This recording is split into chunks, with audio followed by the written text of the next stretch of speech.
Sinalakay ng mga otoridad ang isang bahay sa Liliw sa Laguna na ginawa umanong iligal na pagawaan ng mga armas.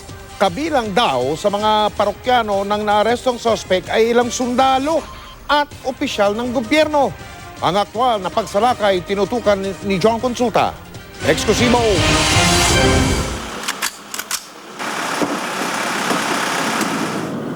Nang marating ng Laguna Provincial Intelligence Branch at Laguna SWAT ang lugar na ito sa Liliw, Laguna, agad silang dumiretso sa target area. Nang mapalibutan na ang bahay, biglang nagkatensyon nang mag-atubili ang target na si Sigani Britiler na buksan ang pinto ng kanyang bahay. Bukas mo ng pinto, kuya! Bukas mo ng pinto mo! Katoki.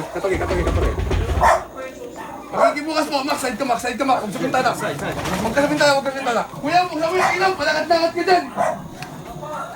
Buksan mo muna yung ilaw sa loob para nakita namin. Persen. Batiring gram. Sa huli, nagbukas din ng pinto at nakapasok ang raiding team. Magandang po, relax lang ha. Dito na tumambad sa mga pulis at barangay officials ang ilang air gun na kinonvert na sa kalibre 22. Sa dami ng armas, sa halos lahat ng sulok ng bahay, may baril.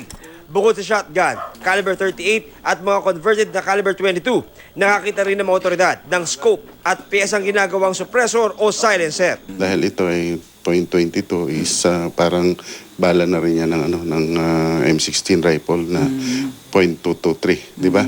So halos parehas yung butas niyan. Ito nga yung mismong lugar daw kung saan ginagawa itong mga kino-convert ng mga baril. Makikita pa natin yung mga raw materials na ginagamit, maging itong mga heavy equipments ng target ng operasyon. Habang dito naman sa bandang likuran ng kanyang bahay, makikita natin yung isang puno na ginagamit bilang target practice. Ayon sa Laguna Police, kanilang pinagting kanilang kampanya kontra sa mga pagawaan ng mga baril na ito para masawata ang pagkalat ng loose firearms sa probinsya. Kasi hindi dadami yung loose firearms natin dyan kung walang nagre-repair. So, napakagandang breakthrough na ito, na nakuha natin ito. At nalaman din natin na hindi lang para ordinaryong taong nagpapagawa dito. Kahit sundalo, kahit mga elected officials, yun nga, nagpapagawa dito. Gate ng suspect, nagre-repair lang siya ng baril. Sayang din, tulong din sa pamilya para hanap buhay din na kahit pa paano eh. Pero yung po sinasabi yung convert, hindi po kuha na. Ang kaso, hindi rin naman siya lisensyado para mag-repair ng mga baril. Kinumpiska ang 18 armas at mga tools sa pagko-convert. Kakasuhan ng paglabag sa RA 10591 o Comprehensive Law on Firearms and Ammunition ang suspect. Mula sa Liliw, Laguna, John Consulta, Nakatutok, 24 Oras.